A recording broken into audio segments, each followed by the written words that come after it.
Well, hi. Welcome back to the Pepper School at the Garden of Apologies. I am Eric. I am the Barmy Farmer. I'm going to be your host today. I'm the farmer. I'm also your designated pepper eater. We had a terrific morning today at the Guelph Farmers Market. It's nice to be back there after a month on the road.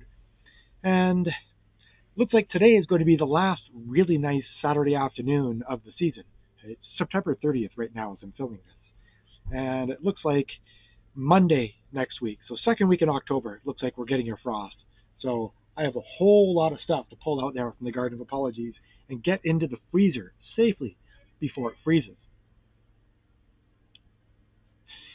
So this is take two at doing this video today, because I was getting a really bad lens flare behind me from the sunlight. So one pepper has already taken a slice, but I'll walk you through it and we'll cover our 6 today. This is challenging stage now because annuum peppers really they work well in our climate here in Lebanon, Ontario, Canada. So annuums do very well here. A lot of baccatums do very well, and chinenses, which are peppers usually from India, Trinidad, Tobago, Caribbean kind of areas. Those peppers tend to live a lot closer to the equator. They take a lot longer to ripen here. So we're into the challenging stage in these videos. Most of the annuums are done. The baccatum peppers are done. We're now into the chinenses. Sometimes the chinenses are known as super hot. So for your amusement and perhaps for a bit of a learning experience, the 6 peppers we have today are Aji Limon, lovely little pepper here. It's also known as a lemon drop, but we have 2 exciting different pheno shapes for a Purple Naga. So that's really cool. Then we're into a chocolate scorpion. Then I've got 2 different pods here. The riper one, the red one here, is the one that I'll be sampling today. But I wanted to show this pheno, because this is right on pheno, exactly what you're looking for a Zing pepper. Look at this sexy little guy here. Isn't that an awesome pepper? And then we'll finish it up with, it's an old standby favorite. It's been in every batch of Cherry Noble so far, including the first one, the yellow Carolina Reaper. Let's get right on it. Get my knife up over here. So the Aji Limon is the pepper that I carved a piece out of on take 1. But we're back into take 2 here. So there was you see this got a little tiny bit of dark discoloration on the outside of the pod there. And that translates to a few seeds that have picked up a bit of brown. So I don't know if this is going to be a pod that I can use in hot sauce, or if these are going to be viable seeds. But the inside looks exactly what you expect from this pod shape. Same as the Aji mango, same as the Aji Apology, formerly known as the Aji white mango. It looks just like the Sugar Rush peach, Sugar Rush red. A lot of bacatums have this shape. Either that or you get kind of the tri-cornered nose shape. I think best identified on something like Bishop's Crown. But let's get right on into this. Baccatums, it's a Peruvian pepper from Peru, because a lot of Peruvian stuff comes from Peru. That's the strange thing about it. But it's got a nice lemony type flavor, and that and the color is why it's called the Aji Limon or the Lemon Drop.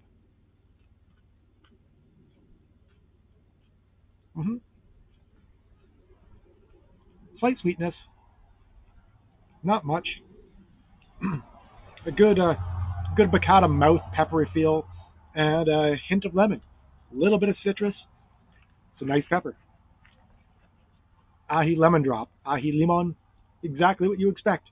About 10 to 30,000 Scoville heat units and a lemon flavor. I use that in Giver when I'm making Giver. Next up, I have the 2 options for the Purple Naga. I got these seeds. Oh, excuse me. pepper got me there for a second. But I got the seeds from a company I'd never heard of before this year. They're called Atomic Pepper Seeds. I've had a sponsored ad show up on Instagram. Sometimes those work because I bought the seeds. It was a fire sale of cheap pepper seeds. And I can't turn down cheap pepper seeds. But the Naga pepper is a variation of the ghost pepper. So Naga Butjolikia is a full name of it. So the Butjolikia, the ghost pepper, is very closely related to the Butjolikia, which is the poison pepper, and the Naga Butjolikia, which is the Naga. Variations include the Naga Viper, which at one point was the world's hottest. The ghost pepper peaks just over 1 million Scoville heat units. Nagas tend to start off just a little bit below the ghost peak, and they run up to about 1.3 million. So if I recall correctly, it was 1.3 million that the Naga Viper scored when it pulled off the record. The Morich pepper is also a very similar, closely related pepper. So the ghost, poison, Naga, and the Morich, they're all almost interchangeable, with ghosts being the mildest, and yeah, ghosts being the mildest perspective there. But both plants, they come up with a nice dark purple foliage, just a hint of an emerald green on it, nice purple veining and purple on the stems. Both start off with purple pods, and the reddy orange guy here, I have some pods that have ripened with just a hint of striping on it, almost like a sugar rush stripey, based on the shape and the color. And these guys here have ripened to something, it's like a pink peach color.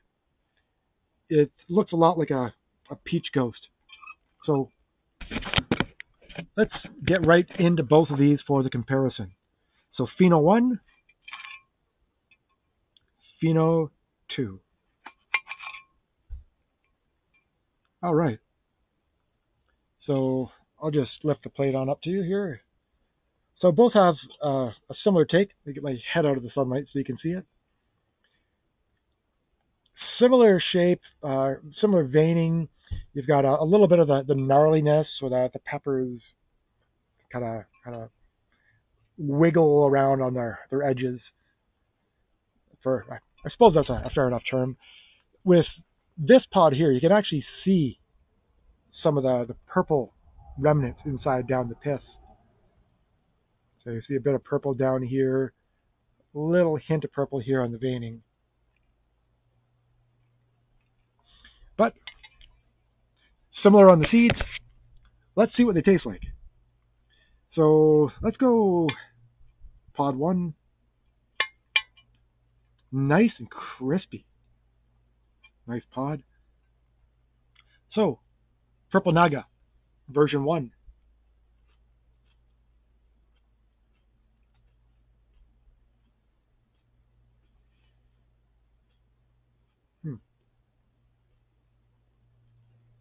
Nice.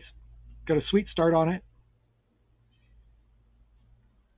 Got a good peppery heat. It's an immediate heat. I find ghost peppers really start to creep on you. But this was an immediate heat. A little bit of growth there in the heat as I'm talking to you here. But a bit of sweetness to it. It's a pretty straightforward pepper. It fits nicely into the ghost category. Outside of cosmetically, it's a very nice looking pod. I mean, look at this guy. That is a cool looking pod. The hint of striping is really nice as well. But aside from that, it's pretty interchangeable with a lot of ghost peppers. So while we're at it, let's try pheno shape 2. So this is now the pink peach pod with this weird afternoon sunlight.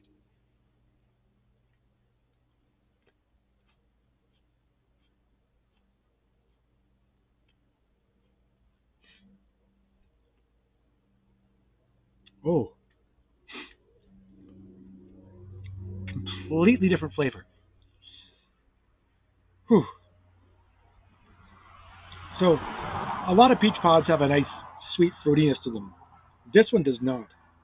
This starts off with that same little bit of sweetness, just a hint of it that I got from the other pheno shape. And then it's almost immediately into like a flash of mouth heat. I'm not getting much from the throat or the sinus yet, but it's definitely a mouth and tongue heat. It is a good step hotter than the other phenotype. Neat. Ironically enough, this was the pheno I picked early and brought up to heating up the capital for the pepper eating contest. We were trimmed a bit for time, but if I'm doing it again, I'll bring pheno 2, because that is one good step hotter. Awesome. But Purple Naga, this, from what I know, it was created by a gentleman named Matthew Arthur. But that's all I've got on the Purple Naga. A lot of these colors are just sort of naturally occurring, so it's hard to pinpoint the actual superhero origin story. Let me hang you up here so you don't lose the top of my head. But I'm still growing hair there, so I don't mind showing it off a little bit while it's there. Okay, pod 3, Chocolate Scorpion. Now we know the Scorpion well. It's a very well-known cultivar. I grew my first Scorpion pepper in 2015, and it's just it's a gift that keeps on giving. Become one of the very well-known peppers. The Butch T version at one point was the world's hottest. The Butch Taylor, I believe he's Australian. He hit about 1.4 million Scoville heat units, and the hottest of the Scorpions has been the Chocolate Moruga at just over 2 million. These chocolates are a naturally occurring color variation, and the pods come from Trinidad and Tobago. A lot of the really good super hots come from Trinidad and Tobago. In fact, the village of Moruga. Also, there's a village there called Chaguanas, and a couple years ago I grew a 7-pot Chaguanas. It was a nice one. All right, let's get her going. This is our Chocolate Scorpion. So, this place is right open. It has that chocolate pod smell. You're wide open there. It's got a bit of the capsaicin oil I can see pulling in around the edges. It's really a juicy pod. I'll get that into sunlight for you. You can see the shine. The shine. There we go. Oh. That's it. Trying to get a bit of our sunlight on this for you. Smells like a chocolate pod. Man, do I dislike chocolate pods. Just, they tend to be hot, and they're usually on the floral side. From what I understand, the Chocolate Scorpion is reportedly a little bit sweeter than the Moruga Scorpion, but it's got, I think, well, we'll see. Trust my own judgment.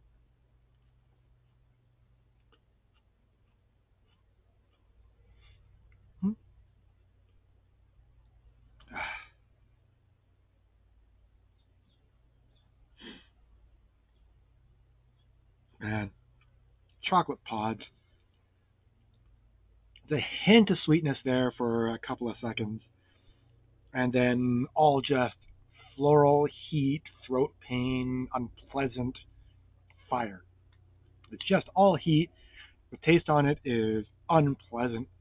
Man, oh man. I don't know why I keep growing these chocolate pods.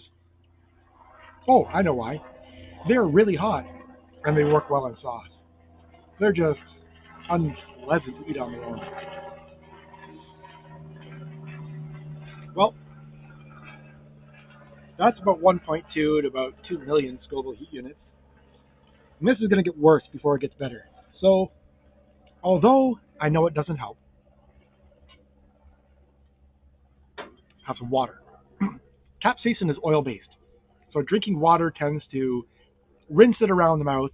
You get a second of relief as you have the water in there, As soon as the water is gone, you would now have oil everywhere. It's a bad decision.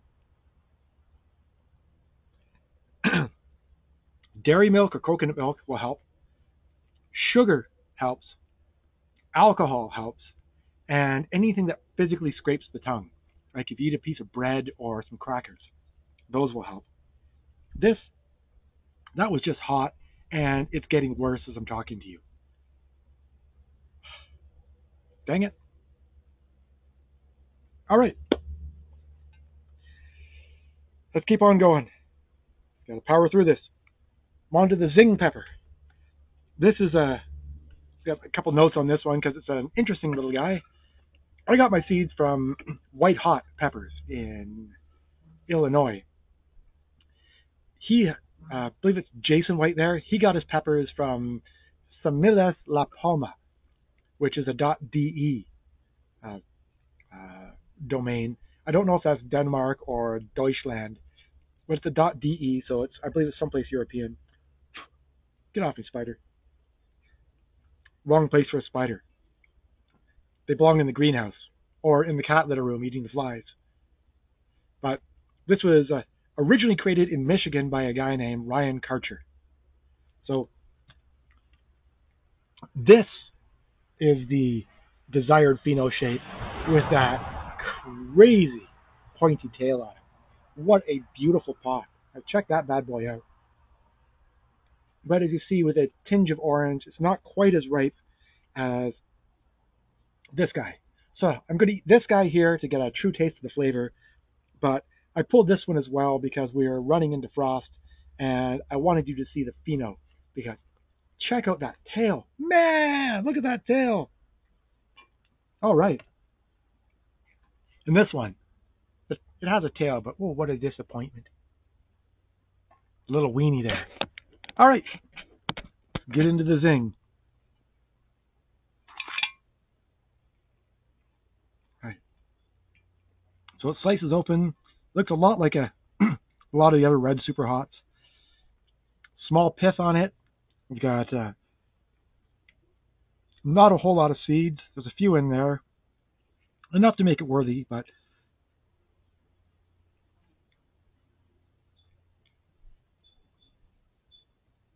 it smells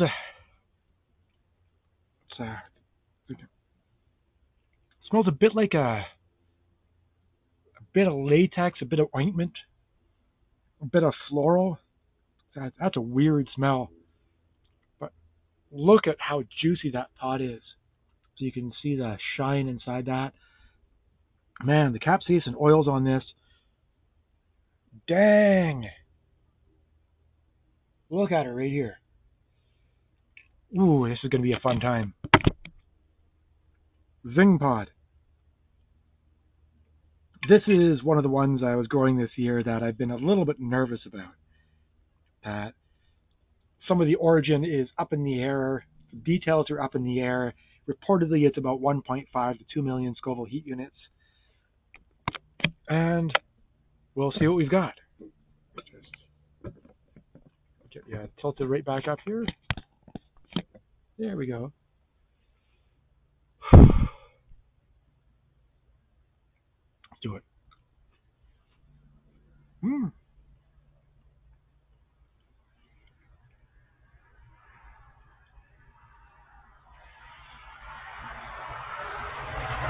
Man, that is delicious for about 2 or 3 seconds. Nice fruitiness, a bit of tropical to it, and the full, all-around encompassing fire. Whew. Man, it's another ferocious pepper. I don't know the genetics on it, but when you get a thing that looks like this, do the genetics really matter that much? Dang!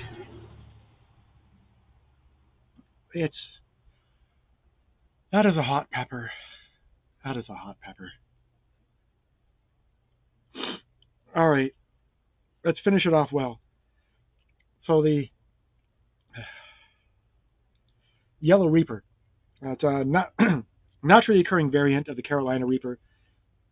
As we saw with the ghost peppers in a few episodes ago when we talked about the genetics. I think it was episode 8.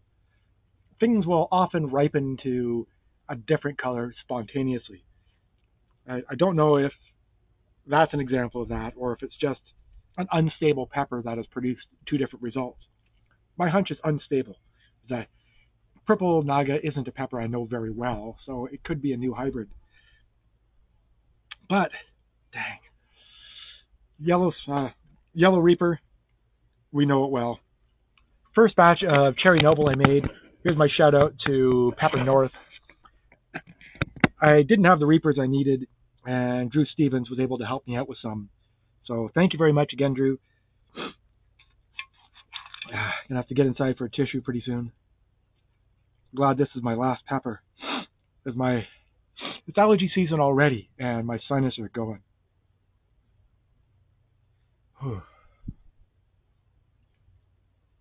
It's a little bit of fruitiness here. Get the pot in focus for you. Really gnarly, really bent. Some decent capsaicin oil in there. Light on the seeds. Yeah. The original Reaper, legend has it, was created by Ed Curry at Puckerbutt in North Carolina. Or South Carolina. I can't tell the Carolinas apart. I know Sweet Caroline, but the two Carolinas are basically the same. It's just NASCAR and hey, Ed Curry. Let's just do it. Okay. Yellow Reaper. Get this piece here. I don't want to touch these things with my skin because I know what capsaicin oil does to the skin. I know how to get it off. With my thanks to Nico Hugendijk from Capsaicin Cartel, scrub your hands with a Dawn dish soap and then dry them off with some flour or some cornstarch. The Dawn breaks down the oil, pulls it out of the skin. The cornstarch or the flour absorbs it and pulls it out. If you dry your hands or you rinse your hands with the soap on it, it just sort of releases the capsaicin oil again. So Dawn, starch, Dawn, starch. You've done it twice. Now you can pee, and you're fine. Let's just get this over with. All right. So the second pepper today that runs in the 1.5 and up range. So 1.5 million Scoville heat units. The Reaper peaks at 2.2 million.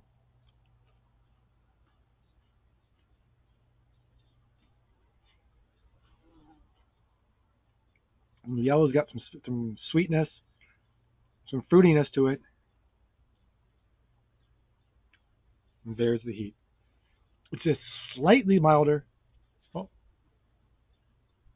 crazy cats are terracing around out there. Slightly milder heat than the red, I would say. Slightly milder than the chocolate. It's a good deal fruitier, but it's hard to really gauge how hot that is after eating the Zing pepper, which I reckon might be a little bit hotter than that yellow Reaper. Wow. So, before my nose starts to run down my face, I'm going to wrap this up and get back out there and pick some of those beautiful peppers for the next episode. So, again, this is Pepper School. This is the Garden of Apologies here in Lebanon, Ontario, Canada. I'm Eric. I'm your Barmy Farmer. Thank you very much for watching. I hope you've learned something about these peppers. And I hope you enjoy watching me eat them and suffer a little bit. Please like, subscribe, share, all that. Thanks a lot. I'll see you next time.